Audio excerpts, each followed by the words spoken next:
아침을 여는 뉴스7 8월 25일 오늘의 주요 소식입니다. 삼성전자가 앞으로 3년간 240조 원을 신규 투자하고 4만 명을 직접 고용하는 것을 골자로 하는 대규모 투자 계획을 발표했습니다. 이재용 삼성전자 부회장이 가석방으로 출소한 지 11일 만입니다.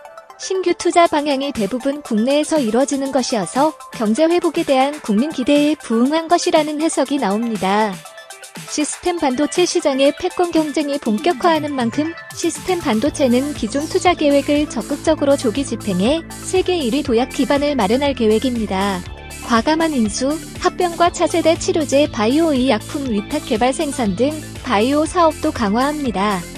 코로나19 여파로 가계 비폭탄이 현실화되면서 한국은행의 기준금리 인상이 초읽기에 들어갔다는 분석입니다. 24일 한국은행이 발표한 2분기 가계신용 통계에 따르면 올해 6월 말 기준 가계신용 잔액은 1,805조 9천억 원으로 집계됐습니다.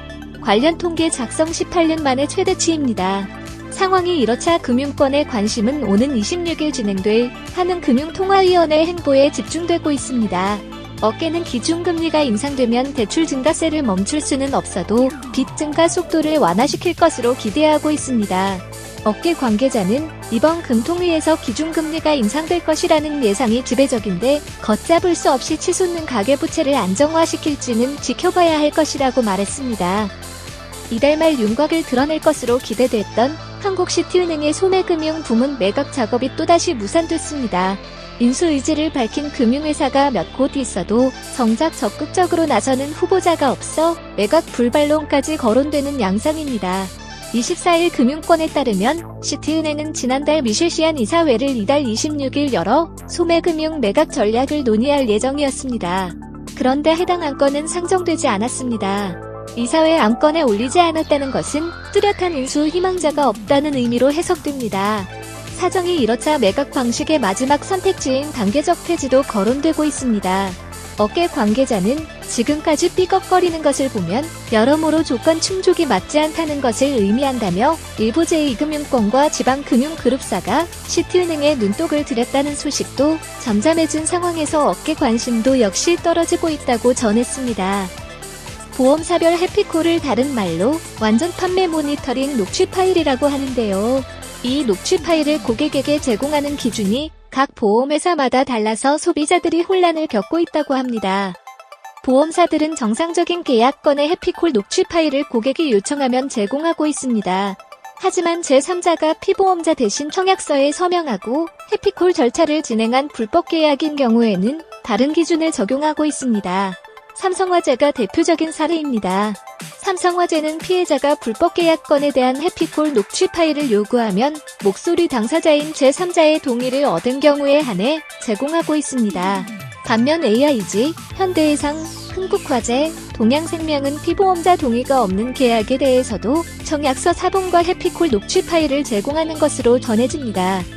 보험사가 개인정보의 공개 범위를 어떻게 해석하냐에 따라 제공 여부가 달라지면서 동일된 기준이 필요하다는 목소리가 나오는 이유입니다. 코로나 팬데믹으로 물류난이 심화되면서 요즘 해상, 항공운임은 부르는 게 값이라는 말이 나오고 있습니다. 선박 공급이 물동량 증가세를 따라가지 못해 내년 초까지도 운임 상승세가 이어질 전망입니다.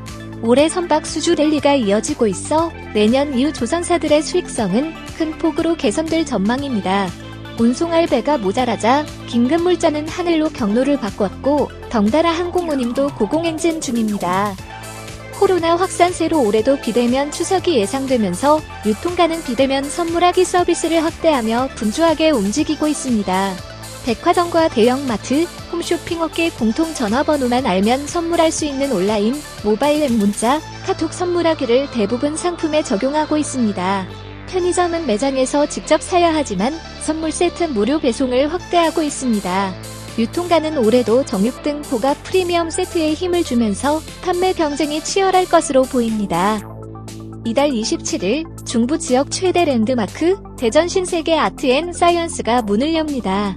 문화, 예술과 과학을 접목한 대전 신세계 아트앤사이언스는 쇼핑은 물론 다양한 체험형 콘텐츠를 새롭게 시도한 신개념 미래형 백화점으로 신세계의 13번째 점포입니다. 카이스트 연구진과 손잡고 만든 과학관, 신세계의 넥스페리움, 대전, 충청처 실내 스포츠 테마파크 스포츠몬스터, 디지털 미디어를 활용한 4,200톤 수조의 아쿠아리움, 대전을 가로지르는 갑천을 조망하는 옥상 정원 등 백화점 내엔 다양한 체험형 시설이 있습니다. 신세계는 차별화 콘텐츠로 중부 지역은 물론 전국에서 찾을 수 있는 관광, 쇼핑 메카로 만들겠다는 전략입니다. 기사와 관련한 더 자세한 내용은 데일리 동방 홈페이지에서 확인할 수 있습니다.